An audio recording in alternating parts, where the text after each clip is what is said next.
কিন্তু আপনি স্বামী হলেন না, আপনি হলেন জয়ামের।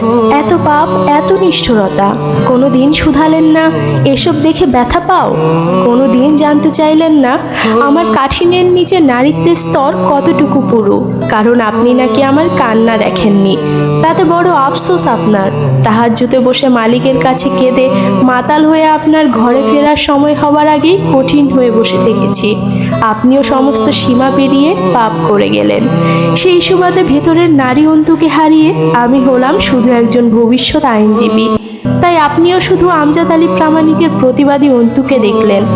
উকিল হবার স্বপ্ন দেখা ন্যায় বিচার প্রবণ আরমিনকে দেখলেন। জয়ামির, আপনি আমায় দেখেছেন কখনো? যে মেয়েটা একটু একটু করে নারী জীবনের সমস্ত সকাল্লাদের গলা কেটে কিছু প্রাণ বাঁচাতে আপনার সাথে লড়াই করে গেছে, শেষে না সেই প্রাণগুলো বেঁচেছে, না সে নিজে। আমার বয়স কত? 24? বুড়ি হয়ে গেছি আমি? বলুন না। আপনি এমন এক বৈধ পুরুষ আমার, যে হয় যাবে কারাবাসে নয় নরকবাসে, আর এ দুটোর কোথাও না গেলে অবাধ পাপাচারে, যেখানে শুধু নিরীহ রক্ত, ক্ষমতার দাপট ও ত্রাস।